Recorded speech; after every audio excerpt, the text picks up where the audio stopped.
I just realized that was the wrong animation. Because we changed the show. We changed the show about an hour and a half before I made a new graphic, but I didn't have time to re-render an animation. So, hi everyone. Sorry about that. No worries. So, welcome to our Friday show. We are going to do the unboxing of Falcon later as advertised, but very last minute. So we have none other, guys. This is awesome because Chasen met him in Vegas, like in person at the Queen event. Yeah. Right. And then he and I had been kind of like talking off and on for a little while, and it was a little bit finagling to get him here on the show. And last minute he could make it, so I was like, all right. If the dude is on, I am going to rearrange the schedule. I will redo the graphics. I will redo the cast. I will redo the animations just so we can get him on. This is none other than Shane from Secret Compass. He is. You just don't know much about him. There's not much about you out in the hobby sphere. So for you to be live with us for the first time, I'm very excited and I'm very happy. Thank you so much for taking time out of your what day is it? Friday to hang out with us for a bit. So thank you so much, man. Yeah, man. And then, as usual, we got Chasen Studios, and our boy Money Mendez. What's going on, guys? How you guys doing this evening? What's up, man? TGIF. Yeah, man. Okay. Tired. That's yeah, what's me up. too, man. Tired and crippled. Yeah, me too. Oh, man. Oh man. Yeah. So, Shane, you're a big snowboarding guy, right? That's how you. So tell us, yeah. Yeah, I was a Gen 1 street skater in the mid to late 80s. Skateboarding was mostly vert, and then Nadas and Mark Gonzalez started to really push things in the street. And I was part of the group of, not the group of kids, but the movement that just took, we had no money, and we were kids in the streets, and there was just, the equipment wasn't up to par. The shoes weren't up to par. Everybody was in either Converse or low top Vans, and that wasn't designed for the shoe to move along the grip tape the way kids in the streets were doing it. So we were riding basketball shoes. We were making all our own equipment. We were experimenting with taking stuff on and off boards, and it was a really great time to be a skater. And that parlayed once, I had a little bit of money. It actually wasn't until my mid-20s that I had enough money to go snowboarding, because if anybody knows, it's a really expensive hobby. It is, man. I used to do it. Yeah. So I've been snowboarding about 25 years now. And yeah, I just busted up my knee really bad. So yeah, you're in Colorado, right? Yeah, in Colorado. So that is prime powder town. Yeah, it's Steamboat, which is where I normally go. It's like 300%. It's an insane amount of snow right now, which is great. When nice used to snow, but I've been to Breckenridge and Keystone both. Yeah. So there's two passes out here. One of them is the Epic Pass, and that has Keystone and Breckenridge and Vail. And then there's the I was there too. Yeah, Vail, Steamboat, and Winter Park, and a bunch of other resorts. And I have the Icon Pass. So you busted your leg snowboarding this week. Yeah. And then our boy Chasen busted his knee walking. Oh my God! Okay, so how about before we get into asking you about Shane, Chasen, you want to say hi to all the wonderful people who are here with us tonight? Oh, sure, man, sure. Wow, Lane joined. He was waiting 18 minutes for this to start. What's up, Lane? Lane, we love you, you crazy bastard. Tom, what's up, Tom? How you doing tonight? Mike Edmondson, he'll be joining us later for the live unboxing. Mm-hmm. Braden, our boy, what's up, Braden? Oh yeah, take your clothes off, man. You're good. Daniel, what's up, Daniel? How you doing tonight? 8-bit, he's asking if you're already drunk, Payne. No, I just started. I just have a beer right now, and then we still have about a quarter. Like a sixth of the bottle that we started last week that I downed all. So I think we're gonna do this tonight. I'm in a feisty mood. Got my boy Mike Cass. He said, "Ask him if he's got another big chap alien." Wait, I saw the other week you had one and freaking sold right away. He saw it too. The thing is so I think we were down to like 3 that all had problems. So we were told to inspect them all. So we inspected them all, and they all had problems. And every time that we get a shipment, some more parts come in. So it's like, okay, now we got parts, and now we can sell one of the last 5. So I think I have who left that I'm waiting on parts. It's a problem piece, and that's why they put out a new one. When those come in, I want one. Okay. No, for real, like I want one. Jason, talk to me after the show. Okay. This guy right here, Mike, he'll take the other. I promise it. I promise. You sold it already before we even started the show. It's gone. It's spoken for. Yeah. Oh my god. But yeah, no, I'll talk to you. Yeah, for sure. Yeah. Awesome. We got Alan Kiefer. What's up, Alan? How you doing tonight?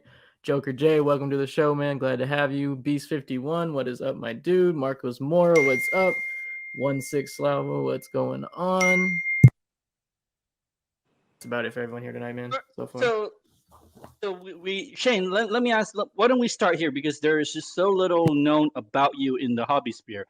Let me just. So you've been in business for 20, 25 years. You said. Let me ask you, how did you start and what's up? Yeah, just so everybody knows, I'm a really private person. I don't put my own personal collection online. I don't want people knowing where I live. I don't want people breaking into my house, stealing my stuff. I mean, if you guys collect, you know what you have.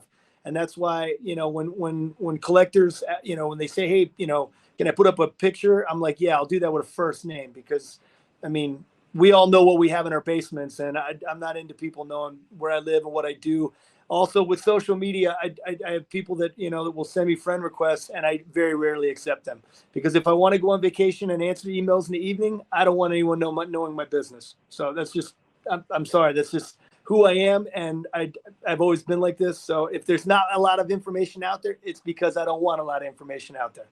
So, but yeah, it's real innocent the way the story starts. I'm a former musician. I was a vocalist for a number of bands in the 90s. And I had a little mail order catalog. I spent a lot of time in Europe, and I had a little mail order catalog where I was bringing hard to find titles over to the States. And it was in for music, you mean? Huh? For records and CDs, you mean? Is that yeah, I did records for Warner. I did a record for Sony. It was an era long gone and a long time ago. But yeah, I still put out tracks, but I just don't. I got a son now, and I don't do a lot of live shows. I don't tour anymore. In order for it to be good, you got to put a lot of work into it, and I just don't have the time. So yeah, I've been there. I did that when I was younger. I've been there. Yeah. Yeah. So it was real innocent. I had this little mail order catalog, and I had a job, and I went into Best Buy and I bought a Lord of the Rings box set, and it came with it was the deluxe version. It came with these two little figurines. I turned them over, and they were put out by Sideshow Weta, because Sideshow was still such a small company that Weta was such a small company in terms of collectibles that Sideshow was their distributor. Yep. And I looked at these little bookends, and I couldn't believe the detail, because everything we knew as kids was like shitty plastic action figures, and they just sucked. And so, I used to collect action figures as a kid, but I got out of it because, mass-produced piece of plastic, it didn't even look like Luke Skywalker. It just, So, I looked at these things, and then I got online, and I saw Sideshow was this, this small business. I don't know if you guys know how Sideshow started. So they were making props for movies. And then one of them got the idea, hey, we got this mold. Let's see if we can get the rights and just pour some more into this mold, and we'll sell 50 prop replicas. That's how they started. So by the time I got online, this was 2003, and I thought I just couldn't believe how cool all this stuff was. And so the thinking was real small at first. Like, I'll buy 4 and I'll sell the 4 and I'll have enough for me to keep the 1. It was just as a collector. Like I wanted, I couldn't afford them, and I wanted the pieces that I saw. And then of course the light bulb went on over my head. I wonder if I could contact these guys, and if I can get a wholesale account, then I'll add them to the mail order catalog. But it was such a small thing. This was when Comic-Con was just nothing. It was such a small thing. And like any American business, I lost money. Like, nobody wanted to buy from me. Nobody knew who this guy was. You couldn't even get retail on eBay. And I had a small website that nobody went to. And it was like that for a couple years. Like, anybody who would have looked at it would have said, stop selling this stuff. The only reason you're buying this stuff is because you like it. Like, you're not making any money. But I stuck with it, and I stuck with it through, you ship somebody something that's $100, and then it's broken, and then you got to pay $100 to bring it back and then send them a new one. I just survived all of that stuff by realizing that I wasn't losing money. I was earning consumer confidence by just sticking with it and trying to have the best return policies, trying to have the best exchange policies. And it slowly grew little by little into what it is now. So now it's in, we got several warehouses around the U.S., 2 of them here in Colorado, and I have 5 and they're like my family now. They're like, all of them have been working for me for more than 10 years, and they are my brothers and sisters. I take care of them and they take care of me. So. Hell yeah. I remember we talked a little bit when we were in Vegas. Not much. I don't even know if you remember me, but yeah, no, I totally remember. Oh, okay, well, cool. But yeah, about the Queen event, we talked a little bit, and I told you, just the other day, like right before the event, even I was randomly searching your site, and there was a out of nowhere there was a Prime 1 Snake Eye GI Joe, and I was like, what the hell? This thing is old, sold out everywhere. I bought that shit so quick. Yeah. Yeah, man, it was nice. I mean, sometimes we have to bump up MSRP to cover our costs, and especially what's gone on in the pandemic. I mean, it's been insane. The cost of freight to bring things in has just went insane. Well, you had it for retail. I bought it. Yeah, no, I mean, we try to be as close to. Yeah. That's not what we do. Right. Occasionally, we have to mark stuff up to cover costs. There have been some extreme costs with the pandemic, so and the freight crisis that followed. So, but yeah, we've been helping collectors for just about 20 years now. So is this now like your full-time thing, or you still like have an extra day job? Or no, I quit my job in 2010. So I worked at it for about 7 years. I had this little garage here in town, and I would go to the garage. I had a FedEx driver that was cool, and I gave him a key, and he would put stuff in there while I was at work. So then I would come home, or I would come back to the garage, and I would work at it until I was too tired and went home and ate dinner. And so it was just a side gig that started to do better and better and better. And then in 2010, I remember my mom totally freaking out. I'm like, Mom, I think I'm going to quit my job, and I'm going to just try to do this full time. And my wife at the time, she was real supportive. And by the time, I think it was in June that I quit. And then by August, I already had to hire employees, because I just, working at it full time and finding more people to represent. And of course, Comic-Cons at that time were really starting to blow. And this was before Marvel and the MCU and everything started to really become hot. It was really starting to roll. And the reputation of the company started to roll too. So nowadays, you said you're including yourself. There are 6 employees and multiple warehouses and all that.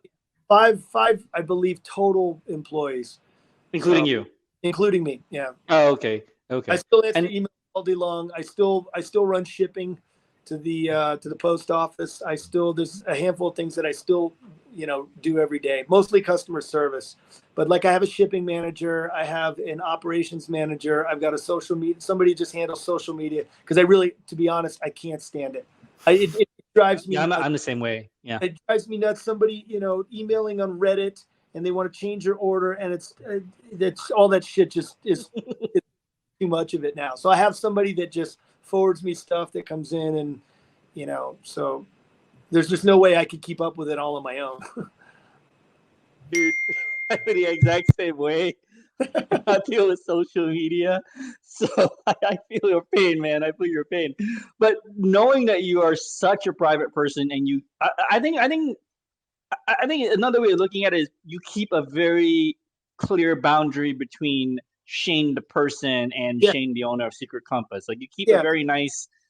And I think sometimes you kind of have to do that for your own mental stability and your own mental sanity, because this hobby has a lot of people, and they, especially with the onset of social media, it does cause a mental health issue. You know what I'm saying? Like, there's some things are just not that important. So I learned this as a musician. I mean, you always imagine, and this is what I dreamed of when I was 16, 17, 18. Like, all I wanted to do was play shows and party, and I did that for years. But in the end, in my late 20s, people hanging on me after a show, smoky rooms, I just wasn't into it anymore. And that's partially why I quit everything in '99 and I moved to Colorado. And I still make music. Like I still love music. And when I want to get into it, I do it. I put out a track.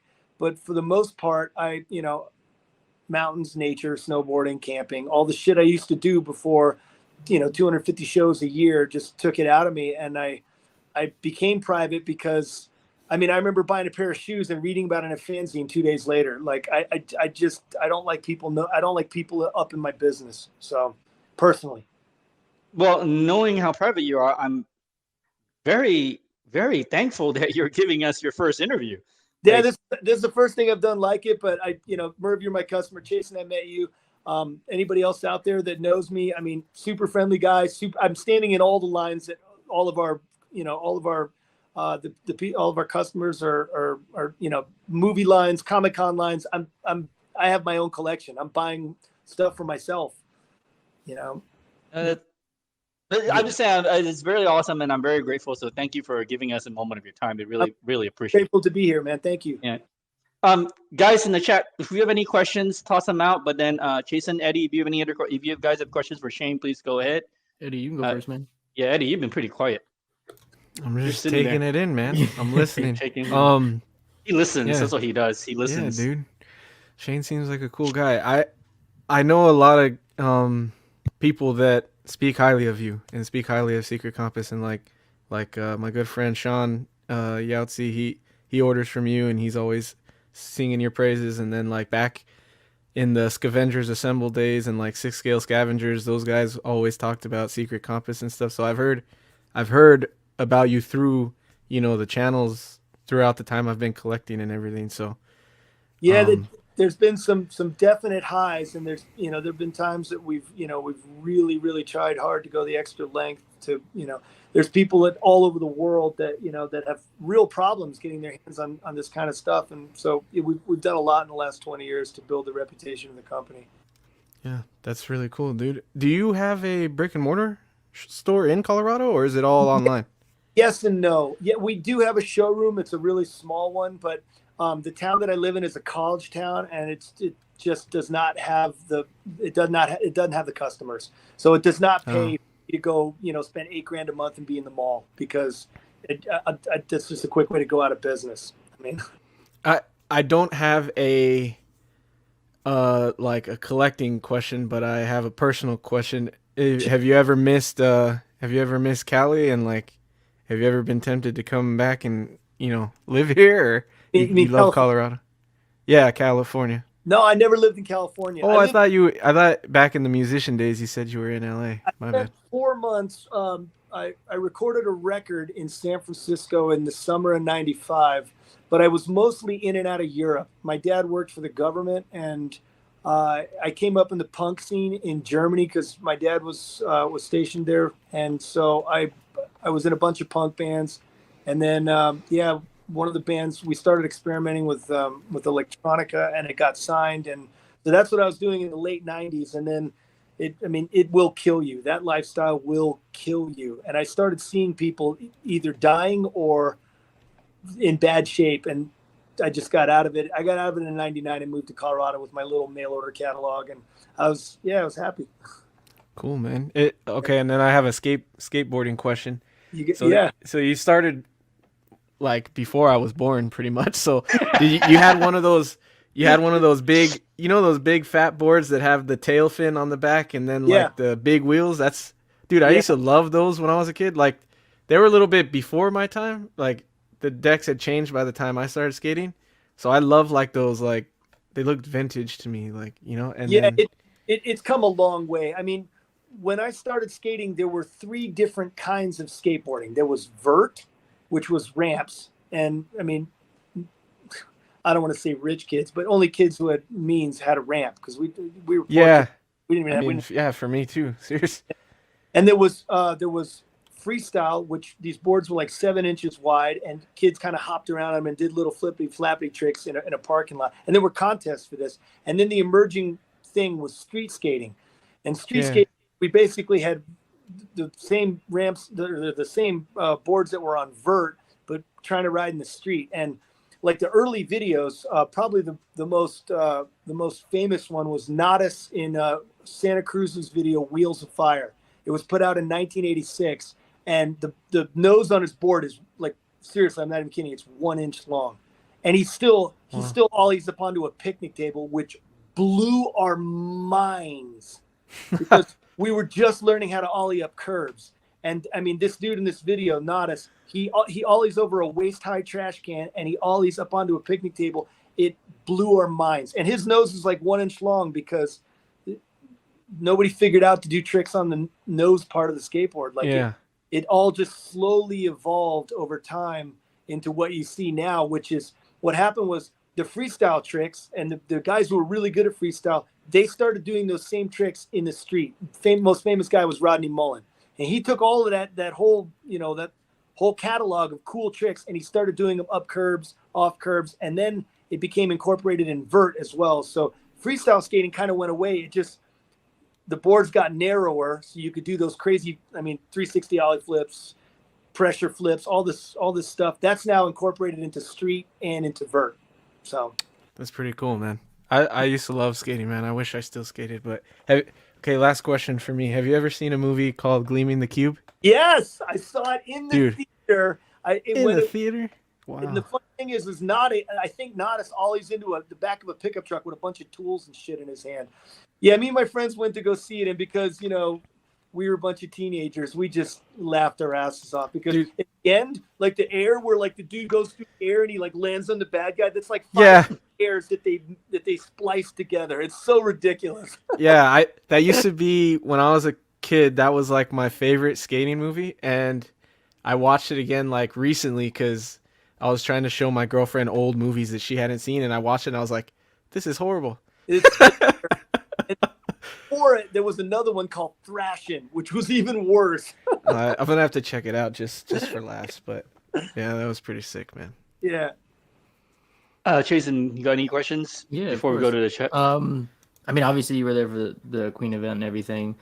Was there more personal, I guess? Do you come to Vegas like often, or are you there just for that? At the time, I was seeing this girl for about 2.5 years, and unfortunately it just didn't last, but I was in Vegas a lot in 2020 through 2022. Just recently we just parted ways. Okay. Didn't work, but yeah, I had been in Vegas a lot, and I was scheduled to be there that weekend anyway, so it's like, of course I showed up early and I helped set up because they were down, man, and they were really stressing, and then I stayed after the show and helped too. So. Oh, for sure. Awesome. And then as far as your own stuff, I know you said like you said in the beginning, the Sideshow Weta stuff was like some of the first things. Some of those are still absolutely awesome and go for a ton of money right now. But like for your own collection, what do you collect, man? Or if anything? Yeah, I'll talk about it. So I'm a huge Star Wars fan. And that's my guy. Yeah, I'm not an original trilogy purist. Like I like all of prequels. Yeah, I love prequels. My least favorite is probably Phantom Menace, just because CGI was early, and I think Jake Lloyd was miscast. I agree with that. But I still, like, if I'm going to sit down and watch it, I'll totally sit down and watch Phantom Menace. Obviously Darth Maul's awesome. Yeah. The lightsaber scene, the first 15 minutes, I always like imagine like if it could just keep going on what it was the first 15 minutes, where before Jar Jar, before the CGI was just, I don't think, ready. But I'm a huge Star Wars fan. So as Master Replicas dealers, I wish they still existed, man. Yeah. Great story about how the company fell apart. Great. So I'm a huge Star Wars guy. I'm a Lord of the Rings guy. So I have a lot of the lightsabers from the first, everything that Master Replicas put out. I still have. Awesome. Awesome. I got a really cool display. Huge Avatar fan. I also collect weird stuff from the 80s. Like I'm a Goonies fan just because that movie meant in the 80s. So I even collect stuff that's not licensed just because there's some really cool shit out there. It's not stuff I can sell, but it's still stuff that I like. So a little bit of everything, I would say. I love Marvel, love DC, so I've got some pieces in there as well. But not as big of a fan as like Star Wars, Lord of the Rings. So Okay. Yeah. Oh, Lord of the Rings too. Yeah. Same. yeah. Love them both. Star Wars is my number one. That's what got me into the whole.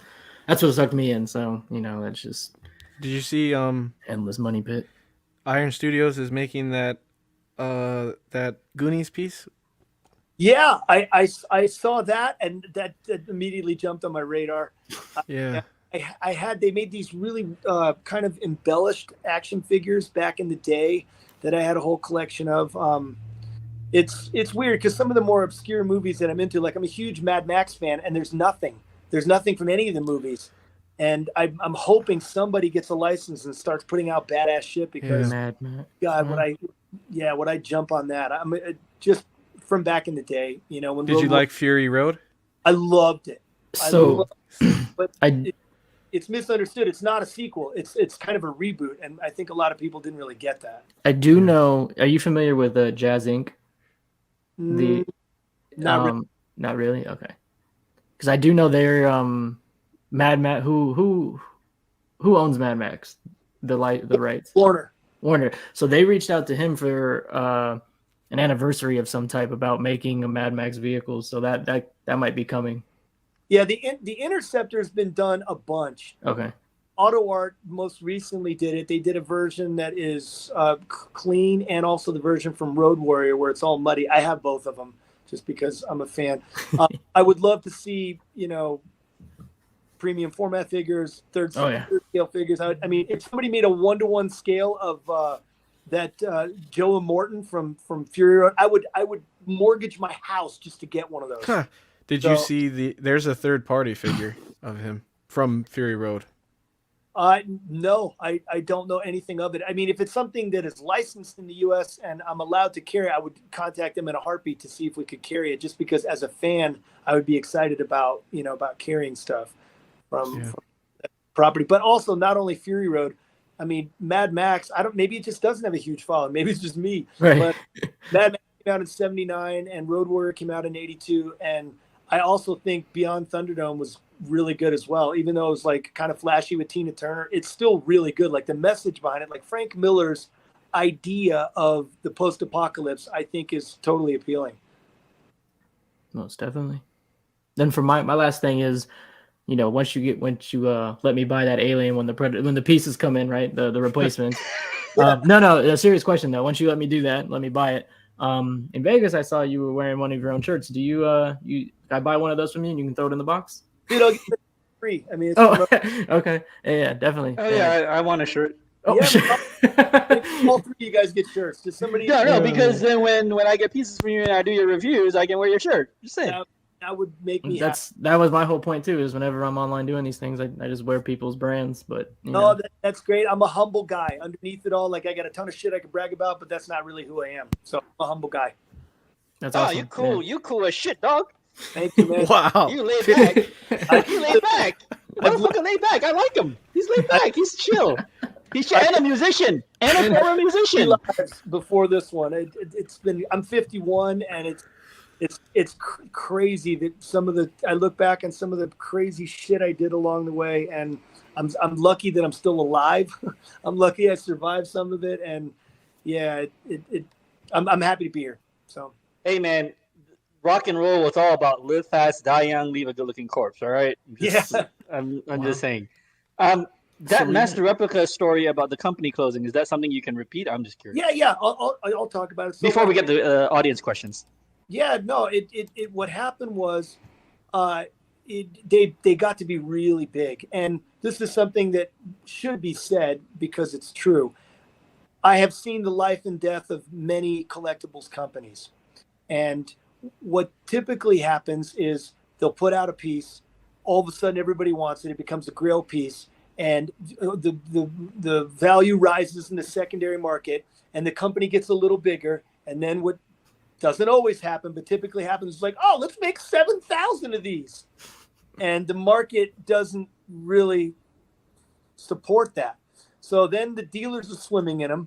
And then, all it takes is one dealer to mark it down. And then the collectors smell blood. And they either don't want it anymore because it's not collectible, or nobody's going to pay your next MSRP. Nobody's going to pay 500.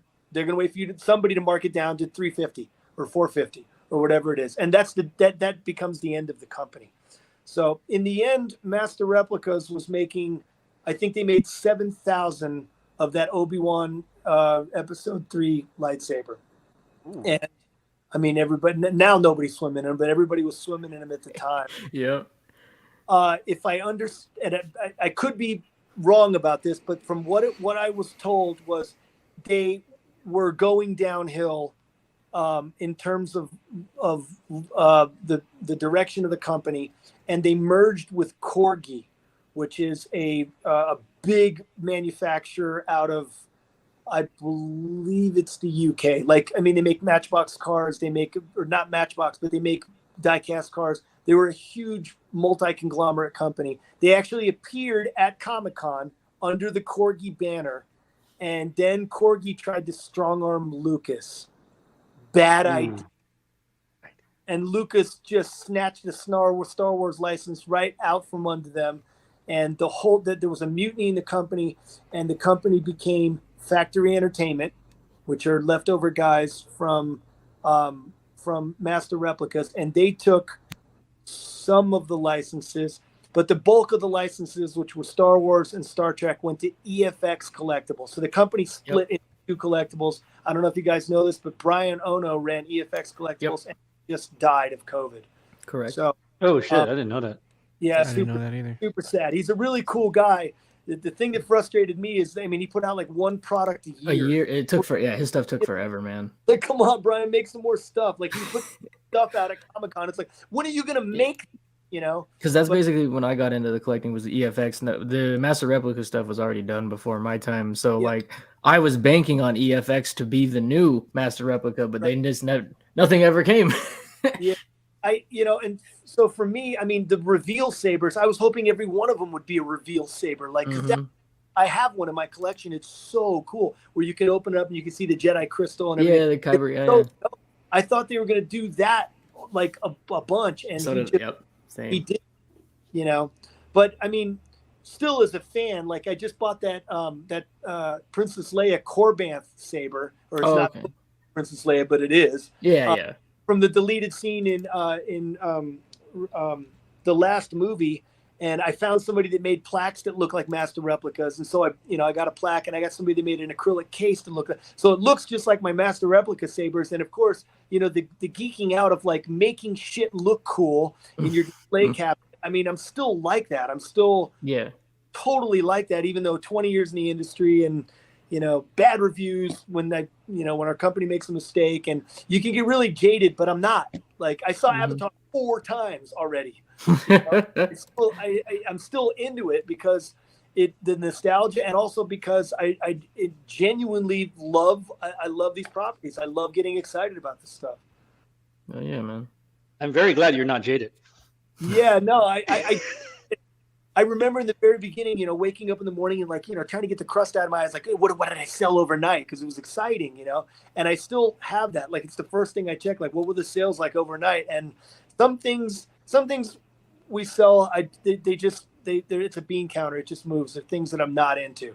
But other things, I'm really excited to see, who buys them and what, where they go. It's exciting for me.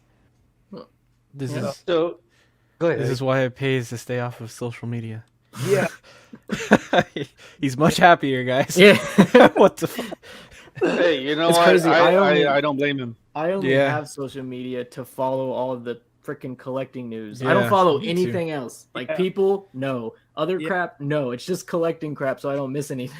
Yeah. No, I dig it. And privately, I'm part of a few things, but and I use it to promote my music. But I just, at the end of the day, man, it's the first thing I want to turn off. Yeah, no, for sure. Definitely. We did have a few questions from. Yeah, let's get to the audience questions. This question, it's not a bad question, but it basically wants to know, first of all, is a Zero C licensed in the States? And if so, would you consider carrying them? They're the ones that make those G1 Transformers. Statues. Yeah, if it's licensed, yes, of course. If it's licensed. Yeah, I'm not sure if it is. That's why I don't know, actually. How do you vet what you carry? That you decide to carry? How do you usually like make a decision? So the rights holders, I will not name them, that hold that really have a very strong hold on what the dealers in the States are doing. If I put something up, which I have done by mistake, and well, it wasn't so restricted 5-6 years ago. Like, the rights holders in the States didn't really care, but it became very clear about 5 years ago. Do not put things on your website that are not licensed in the United States. So if I want to play ball and I don't want Marvel or Disney, Anybody coming after you. You don't want the mouse knocking at your door. Yeah, exactly. I just don't want any trouble. This is how my Yeah, family. exactly. I cannot advertise things that I am not licensed to carry. So it basically starts off with I'll reach out. Like if a customer says, Shane, can you get this? Well, of course, let me try. So, I'll reach out to the company. And my first question is this licensed in the United States? Right. It's very rare. It has happened where they lie. They don't tell you the truth. That's happened before. And if I suspect that I'm being lied to, I will check it up with the rights holders here in the U.S. The rights holder, you have to understand, I don't necessarily agree with the way of going about it, but somebody that gets a Marvel license here in the States is their ass.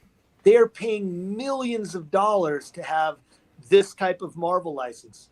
And from what I've understood, it is not easy and it is very hard to stay in business. And this is one of the reasons you will never see me going into making stuff. I'm not interested. I've seen, the latest example would be Chronicle. Like, I know those guys. Those guys were nice guys, and they couldn't crank stuff out as quick. Because when you get a license, they want all the money up front before you even started. Correct. So you borrow like $2 million, and you haven't even started making things yet. So it's not for the faint-hearted. And I don't care to upset my own apple cart feeding my family and my crew. I'm not ever going to get into manufacturing. I've seen and heard enough crazy stories, and that is not my cup of tea.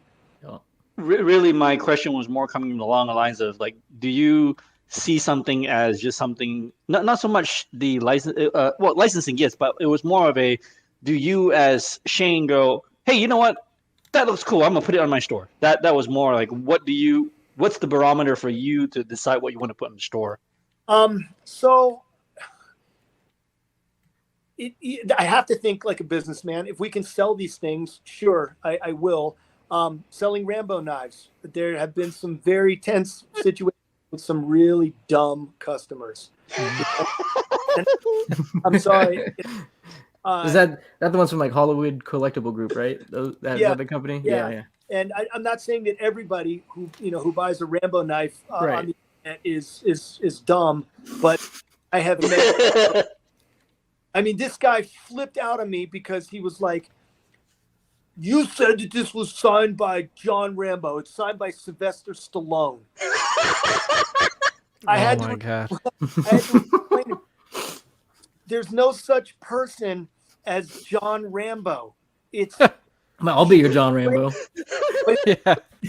All caps. Right. I had to talk him off the ledge because he thought I sold him a bootleg product or something. That's crazy. Jesus Christ.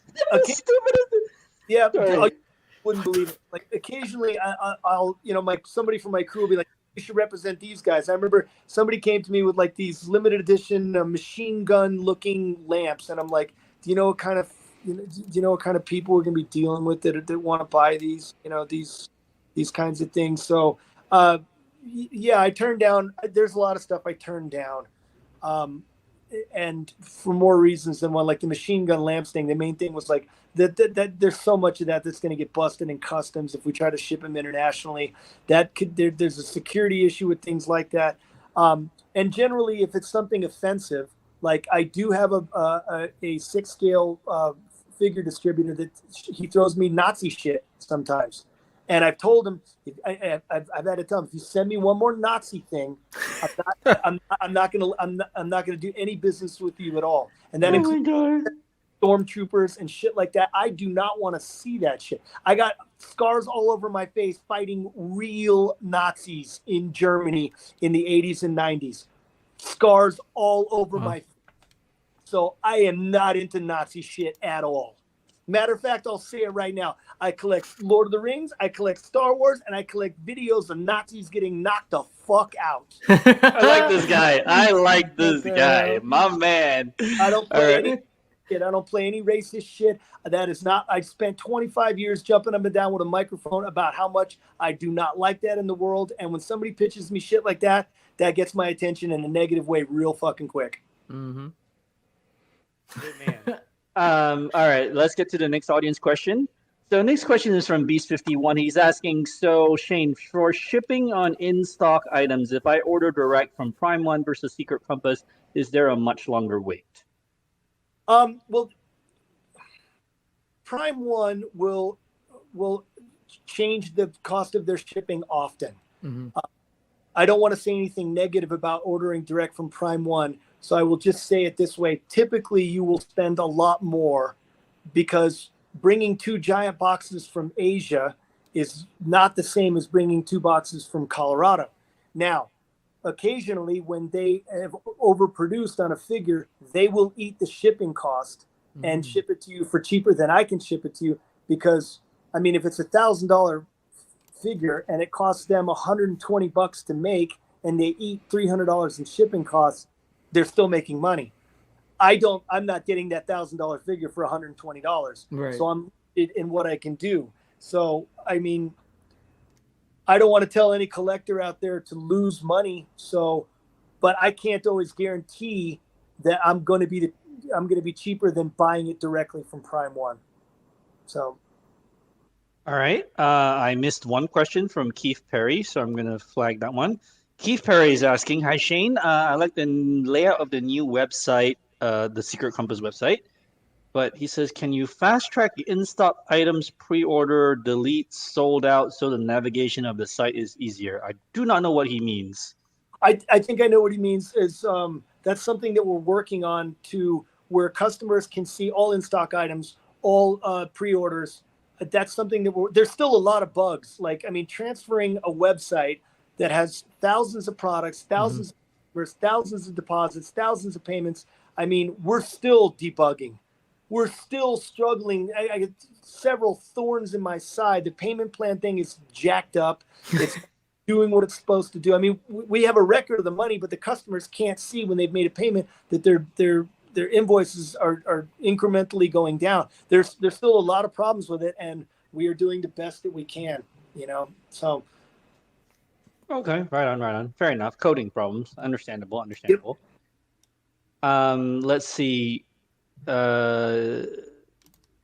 Xenocam asks, any idea when we can expect the Prime 1/3 Jungle Hunters to come in stock and ship? Yep. So they're made in batches, and we have, I think, 80 of them, and our batch is not done yet. That's a very complicated figure. But to address the overall situation with Prime One, so there are several Prime One distributors in the United States. One of them that I will not name is actually not even ordering that much Prime One anymore because they can't keep up with what Prime One is doing. The main one, the problem was during the pandemic, nothing shipped for a year. And then when it did start to ship, it was an insane amount of money for freight. And so the backlog of what Prime One has ready for US distributors is massive.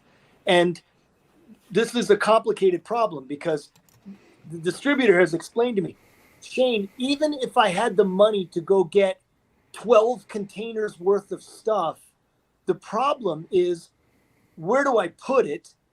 And even if I go get 9 warehouses to put that in, how can you, like, you know, we have customers that have 9, 10, 12, 15 Prime One figures. Who can pay an invoice for 15 grand? Who could pay an invoice for 25 grand? So, I mean, we have collectors that cannot handle more than 2 figures arriving at once. So it's a big problem, starting with how do we get all this backlog here to the States? And when it gets here, where's it stored? And how quickly can we invoice customers? How quickly are they earning enough money to pay? So there's a severe backlog that we're all working together to try to get through. Everybody's got, you know, behind the scenes, there's a lot of really good dealers beside us. They really, really care about customers' orders. really care about the customers, really care about the limited edition collectibles world, and everybody is behind the scenes working together to try to resolve the problem. So there are delays, but nothing excites me more than we got this, invoice customers, let's get shit shipped. So I would say probably second quarter for that piece, because we have so many and our order is not done. They're finished in batches. So we're doing everything we can as quickly as we can. Well, speaking of the batching, like, and he asked you about the Predator. I got this piece I got from a different distributor, but it's been well over a year, and I'm just curious if you've already got yours and shipped it. If you're familiar with the piece, the Prime 1 Ghost of Tsushima piece. I don't think we got that in. You're still waiting too? Yep. Yeah. Jesus. Well, there's a few distributors here in the U.S. and again, even if Prime 1 has 12 containers worth of stuff, how in the world? I mean, that's like $4 million. Even if I can't blame them that they don't have what I ordered. They don't have $4 million, and even if they did and it arrives, they can't send me a bill for $680,000 because I'm not going to be able to pay that all at once. And even if I did, how am I going to send invoices to customers that ordered 4 or 5 Prime 1 figures? So it's a massive problem. Yep. So for sure. And I can't be blamed for a pandemic. It's not what I wanted. No, but thank you for being very transparent about how it works. You know, right. I think we've at least on this channel we've interviewed pretty much every distributor in the United States and a bunch of the Singapore ones. So we kind of have a pretty decent idea of how things work. But this is new information that I've never heard before. So I mean, I have some idea of it, but it's nice to you know, it's cool. I appreciate you telling us. It's cool. Yeah. I'm shooting from the hip. I'm telling you just as I see it. I don't want to be late on anything. Yeah, no. My hands are tied in terms of what I am as a dealer. So I'm doing the very best I can. All right. Well, like I said, you said 45 minutes, and you know, you go rest your knee. We're at that point. But I just wanted to ask you one last thing, Shane. How do you want me to contact you about preserving that alien for when it comes in? So the email address that I answer all day long. Okay, that one. Gotcha. Yep, sales@secretcompassonline.com. I'll send it literally right now. I may not answer it. No, that's fine. That's fine. No. Yeah.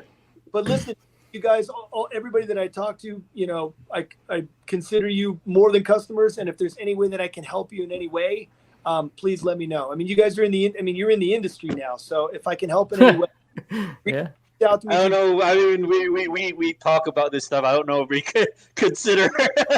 You know, we talk. We interview people. That's we talk as far as it goes. No, that's cool. If you've got a problem with another dealer, if you've got a problem with a customer, you've got a problem with a collector, the dealers all talk behind the scenes. I'm sure they do. The manufacturers, the distributors, we all talk. And so if any one of you have a problem, please let me know. Let me see if I can, you know, broker a deal, get something going, because I know a lot of people in the industry. So that's cool. What you wish for, man? You start getting ready. Like, hey, what's up, Jay? You're my boy now. Will you help me do this? And he'd be like, man, I don't know who the F you are. Get the fuck out of my email. Yeah, I mean, there's a fair share of emails that I just can't answer, that are asking me to do illegal things, asking me to do things, lowballers. You know, there's just no point. If I got 1,000 things for sale and somebody offers me $250, what do I do with that? Nothing. Yeah, nothing. Delete. Be like, you can kiss my ass, bitch. Yeah, it's just I know from experience, if I say to them, hey, listen, I can come down $50, that's not somebody that's going to go from $250 up to $950. That's just a waste of my. Yep. Yeah. Definitely. Hang on. One last audience question that I missed, and I don't want to disrespect the audience. B-Chan asks, I don't know if you can answer this. Is how much does it cost to get an actor likeness? Do you even have any idea? I've heard that it's very expensive. This is again why I will never get into manufacturing. Depends on the actor too, right? Yeah, it depends on the actor. I've met a lot of actors and actresses at Comic-Cons, and I've talked to them, and obviously, you know, the more well known an actor or an actress is, the the bigger the payday for anything that you want of them. So it's, I would imagine, you get up into, people that are starring in major things, it's going to cost a lot. But this is something that maybe the audience has never known. It used to be in the world of prop replicas and stuff, like, let's go, explore this old Hollywood basement and find this old prop, and we have it in front of us, and let's see if we can replicate it. Those days have really streamlined. Oftentimes, the license owner will already have 3D imaging files of the prop as it was made. So they're making something based off the same files, and actors and actresses will have their whole face 3D scanned, as part of their contract. So likenesses are already in part of the contract. And I mean, a 3D scan, the artist that's creating that figure already has a 3D scan. So it's much more streamlined than it was, 20 years ago, where it was just, somebody's doing a clay model of somebody's picture, It's crazy. Well, go ahead, Eddie. Did you No, I was just saying that's crazy. There's a lot about stuff that goes on behind the scenes that we don't know about, and it's crazy when you hear, distributors or people that actually know more that come on and talk about it. I enjoy that, because half the time we're just bullshitting around, friends hanging out. Yeah, I've been doing it 20 years, so I've seen every single kind of crazy thing under the sun. I've seen every single kind of delay. I remember when Master Replica shipped one of their Vader helmets, they didn't add a padding thing to the top, and so all of them got scratched. And then it went into some kind of licensing hell afterward, and it was like 3 years, maybe 4. And everybody that kept a pre-order, we delivered. There was a lot of bitching and griping, and people were unhappy. But I mean, there's nothing I can do as a dealer about pandemics or licensing issues or packaging issues. Or we get hit with a massive snowstorm one time. This was years ago, and I mean, nobody delivered anything for weeks, months, and it's like, act of God. I can't. What am I going to do? We've had floods, fires. I don't know if anybody remembers being a customer in 2011. I was evacuated from my house for 3 weeks. Actually, I wrote a book about it because it was so nuts. And I mean, I was sleeping in the shop. It sucked, So I mean, there's nothing I could do about those kinds of things in life, Yeah, I hear you. Yeah, no, and you know what? I really appreciate you giving your first interview ever and being real and being honest with people. It's, you're a pretty down to earth guy, man. This is freaking awesome. Yeah, shit, man. Next time I get to see you in person, we're gonna get shit faced. Yeah. Love it. That will actually happen. Hey, man, you can ask these guys. I'm well known for getting trashed. That's my favorite thing to do in the world. Yeah. Oh yeah. So, but yeah, if you ever even come out to Vegas again, I know you might have less reasons now, but if you do, definitely link up there for sure. I'll try to meet up at San Diego Comic-Con, because that's the one. Nice. And it's hard to get into the show now because it sure fucking is. That's a fun town, and I would be thrilled and stoked to go out with you guys and tie one on. That would be fun. Are you going this year? Yeah, I'll be there this year. Okay, cool. I'll see you there. These guys are going too. Yeah. Nice. So, yeah, if anybody has any questions, I mean, I'm super grateful that I'm here. It's great to see your faces. If anybody has any questions about anything pertaining to the industry at all, email me. I will get back to you right away. For sure. I just sent you the one right now. Okay. he ain't messing around. I ain't messing around. He ain't messing around. Like I said, man, I if you reserve both, I got your second buyer too. Yeah. Okay. All right. Yeah, I told you it's sold before it even hits. We got some crazy people in here. They buy that shit like now. If there's any kind of delay at all, Chasen, or if I'm not able to fill the order, that Prime One is remaking that. I do, but I prefer that one. Okay. All right. I do. But however you want to do it. If you need me to reserve it with a deposit, that's cool. If you want to, no, okay. I gotta make sure I get the parts. Because okay. I got 2 open boxes, and I don't know if I'm going to get. Okay, cool. It's very backlogged right now. Gotcha. Anytime somebody says, Shane, I got a damage, Shane, I got a defect, I notify my distributor, and it's sent to Prime One. Sometimes it's months that they come back to me and they're like, have the customer try this. And I'm like, I thought you were sending me parts. Like now I'm going back to the customer 3 months later when the customer's waiting 3 months for. But this is again something I can't control. If I get an attitude with Prime One, maybe they don't, maybe they don't want to sell to me anymore. And I've learned one thing I've learned: don't get an attitude with anybody along the supply chain, even if you're pissed off. Don't get an attitude because maybe they cancel you, maybe maybe they send you returns. Don't be shitty to anybody. It's a very good point, man, actually, and I don't think a lot of people ever even consider that. Yeah. Well, the other thing too is like sometimes people forget that like the distributors or retailers, they're people too. They got lives and shit. So just saying. Last thing you should do, and it applies to dealers too. Last thing you should do is be a dick to somebody who's trying to help you. Bad idea. Yeah, no, very good point for sure. Hey man, I'm not addicted to people I buy drugs from. Just saying. Jesus, they might cut my cocaine with some other shit in there. I'm just saying. Wow. Are you guys Mitch Hedberg fans? Never heard of him. No. He was a comedian back in the day. Oh, okay. He's dead now. Like all the good comedians are dead. But he just told these really funny one-offs, and he was like, "My FedEx driver's a drug dealer, and he doesn't even know it." Yes.